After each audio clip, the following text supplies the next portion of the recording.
जळगाव जिल्हा दौऱ्यावर आहे.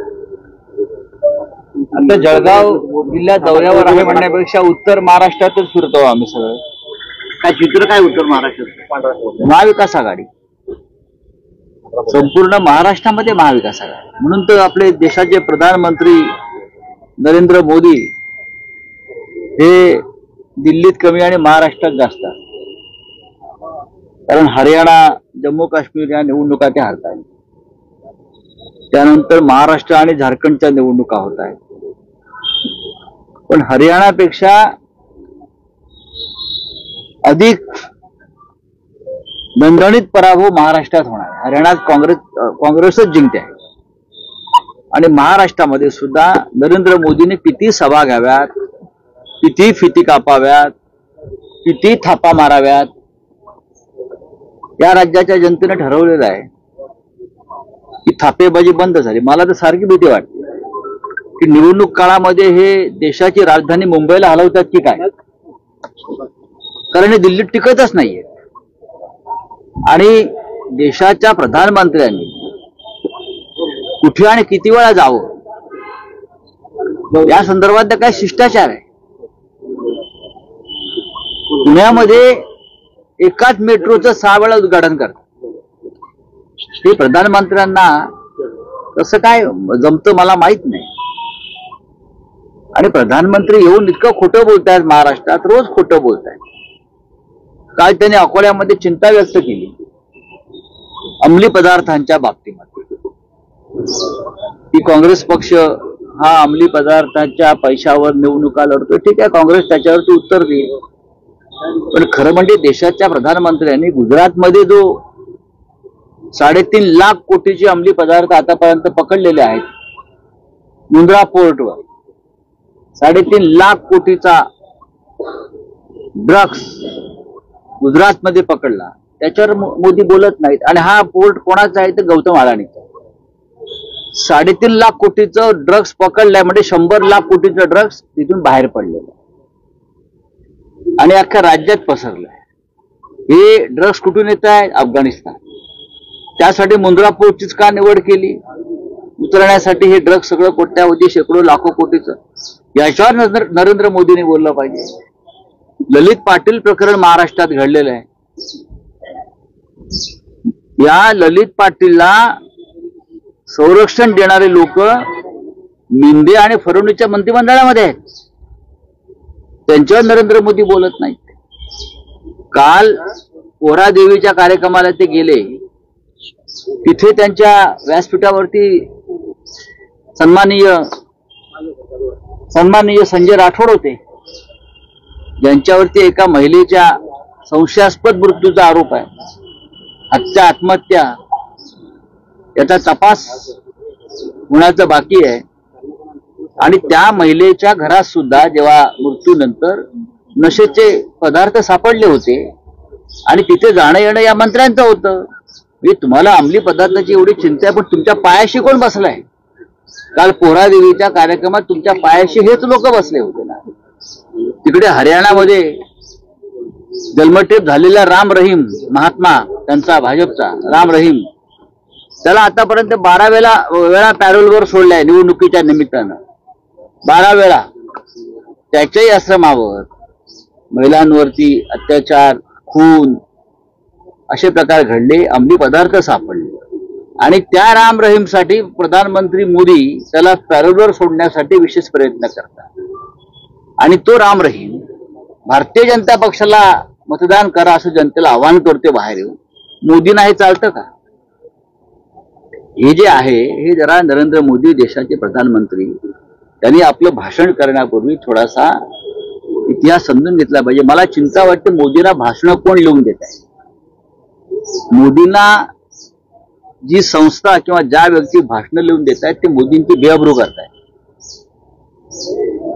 मोदींची हास्यजत्रा करतायत. अशी भाषणं लिहून त्या देशाच्या प्रधानमंत्री स्वतःची अब्रू घालवत आहेत. म्हणजे काल काय बोललोय त्याचा आज पत्ता नाही, आज काय बोललोय त्याचा उद्या पत्ता नाही त्यांना. अशा प्रकारे भाषणं करून देशाच्या प्रधानमंत्री पदाचं अधपतन सुरू असलेलं आम्ही बघतोय. काल महाराष्ट्रात पण तेच झालं.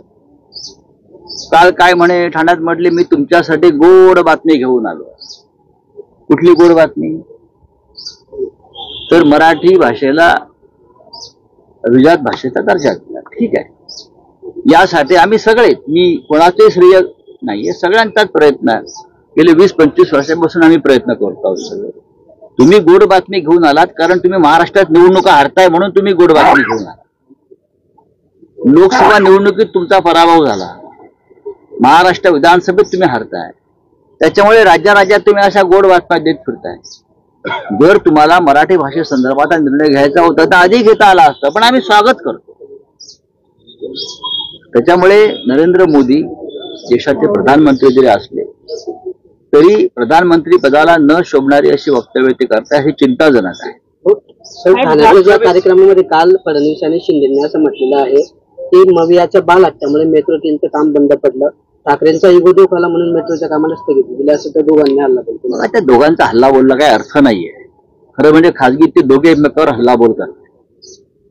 मेट्रो सुरळीत आहे. माननीय उद्धव साहेबांनी मेट्रो संदर्भातले काही प्रस्ताव होते कारशेडचे, की आरेचं जंगल न तोडता आम्ही जंगल वाचवण्यासाठी ते करत होतो. आरे हे मुंबईचं ऑक्सिजन आहे, फुफ्फुस आहे.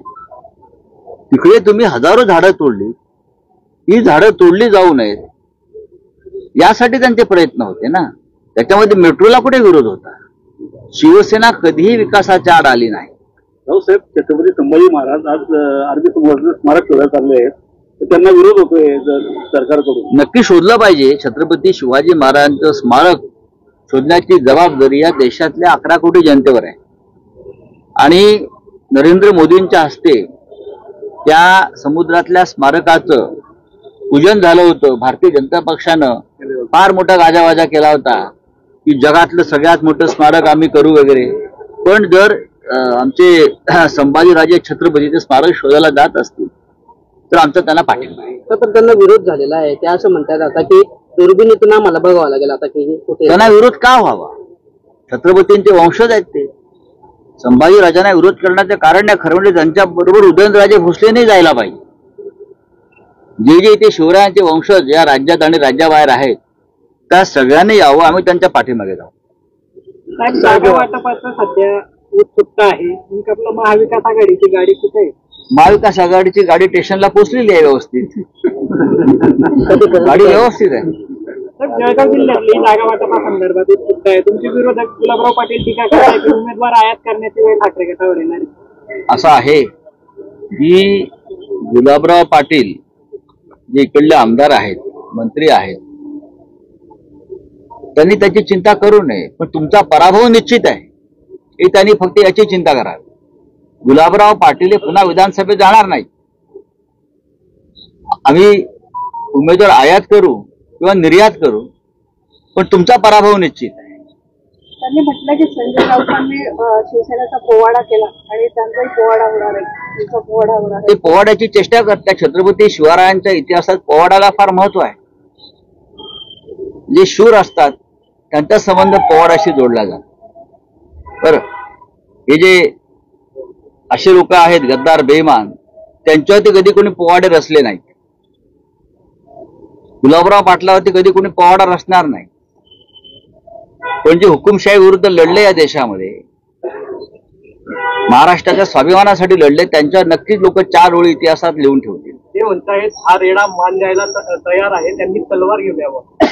हा रेडा मान द्यायला तयार आहे, त्यांनी तलवार घेऊन यावं. त्याला कोणी म्हटलं रेडा आहे? आम्ही डुकरं मारत नाही म्हणा. रेडे मारले गुवाहाटीला. साहेब, जळगाव जिल्ह्यातल्या ज्या 11 जागा आहेत त्यापैकी ज्या तुमच्या हक्काच्या 5 जागा आहेत त्या आम्ही लढणारच आहोत. किती जागांवर तुमचा आम्ही त्या जागा लढणारच आहोत. कदाचित एखाद दुसरी जागा आमच्या वाट्याला जास्त येऊ शकते. कोणत्या जागा आहेत? काही जाहीर करता येतील का त्या? नाही, मी जाहीर नाही करणार आता, पण ज्या आमच्या जागा आहेत त्या आम्ही 100% लढतो. मशाल, चाळीसगाव, जळगाव ग्रामीण आणि पारोळे रुंडोली या 3 जागांवर राष्ट्रवादी शरद पवार गटाने पण दावा केलेला आहे. हा दावा करण्याचा प्रश्न नाहीये. प्रत्येक जो पक्ष असतो तो आपापल्या कार्यकर्त्यांशी चर्चा करतो. आपली ताकद त्या जमिनीवर किती आहे त्याचं असेसमेंट करतो आणि त्यानंतर निर्णय घेतो. आणि आम्ही एकत्र बसून त्याच्यावरती चर्चा करतो आणि निर्णय घेतो. पण काही ठिकाणी परिस्थिती अशी आहे की ज्या ठिकाणी तुमचा दावा आहे तिथे तुमची ताकद आता या घडीला तरी कमी दिसते, काही ठिकाणी त्यांची ताकद कमी दिसते, बंडखोरी होऊ शकते. ते मला असं वाटत नाही. कोणाची किती ताकद आहे त्याच्यासाठी कुठला आम्ही तागडी घेऊन बसलेलो नाही, तराजू नाही आमच्याकडे. आम्ही एकत्र बसू आणि जो जिथे जिंकेल त्याच्यासाठी जागा सुटली जाईल. जाहीर केलेत की तुम्ही दावा करतायत जळगाव ग्रामीण, एरंडोल पारोळा, परत मुक्ताईनगर, जामनेर या ठिकाणी जयंत पाटलांनी इथे जळगावात येऊन उमेदवार जाहीर केलेत. नाही, मला तसं वाटत नाही. जयंतराव फार संयमी आणि समंजस नेते आहेत. आता जळगाव ग्रामीण तर शिवसेनेचं अनेक वर्ष आम्ही जिंकणारी जागा आहोत. तिथे आमचे आमदार जरी गद्दार बेईमान झाले असले तरी जागा आमचीच आहे. इकडली जनता वर्षानुवर्ष बाळासाहेब ठाकरेंच्या शिवसेनेला मतदान करते. ते काय कुठल्या एखाद्या डुप्लिकेट शिवसेनेला मतदान करणार नाही. एकमेकांच्या सहकार्यानं महाविकास आघाडीमध्ये आम्ही निवडणुका लढू. साहेब, आता जळगाव ग्रामीणचा तुम्ही विषय काढला, त्या ठिकाणी ठीक आहे ती तुमची जागा आहे, पण आता त्या ठिकाणी शरद पवार गटाचे गुलाबराव देवकर जे माजी मंत्री आहेत ते स्वतः तयारी करतायत. इथे निवडणूक मशालीवरच लढली जाईल. इथे मशालच लढा देईल एवढंच सांगतो मी.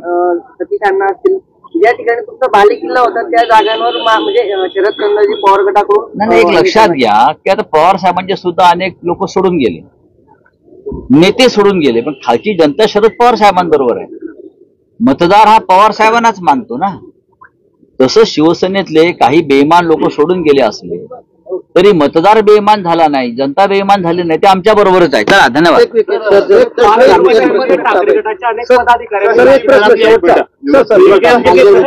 जळगावमध्ये महायुती मंत्री आहेत, आमदार बहुतांश महायुतीचे आहेत. निवडणुका जवळ येत आहेत आणि मीडियाला मोठ्या प्रमाणात पाकिटं त्यांनी सुरू केलेली आहे, आमिषं दिली जात आहेत. तुम्ही एक संपादक आहात तर तुम्ही काय बोला यावर? 2.5 वर्षामध्ये या महाराष्ट्राच्या राजकारणामध्ये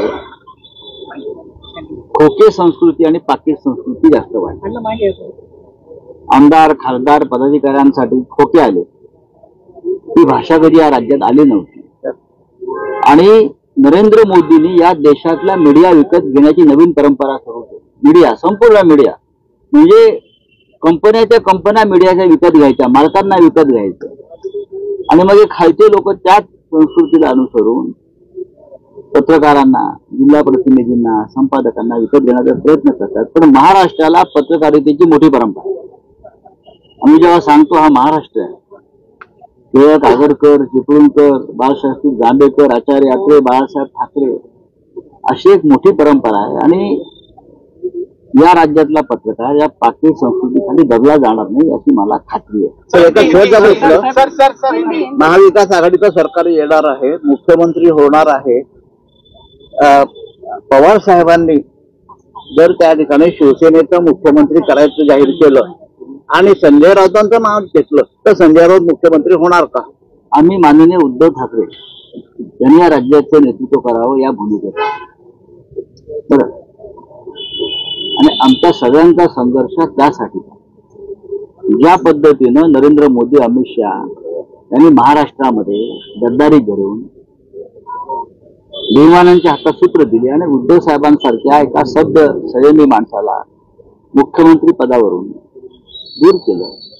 आमच्या काळजामध्ये झालेला घाव आहे तो आम्हाला भरून काढायचा असेल तर आम्हाला उद्धव साहेबांना आमचं व्यक्तिगत शिवसेना नेता म्हणून, शिवसैनिक म्हणून कधी आम्ही त्या दृष्टीने पाहतो. बाळासाहेब ठाकरेंनी जे आम्हाला दिले ते भरपूर आहे, बरं का, अजीर्ण नाही त्यात.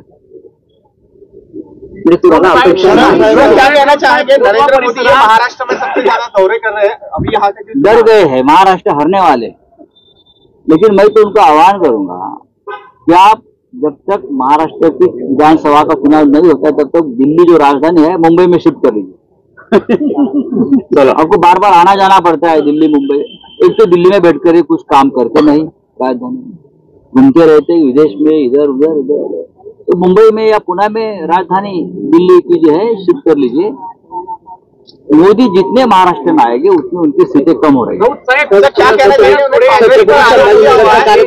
पर आरोप किया है ड्रग्स के मामले में, कांग्रेस पर आरोप किया, मगर गुजरात की बात करें तो गुजरात के ड्रग्स के बारे में मोदी जी ने बोलना है.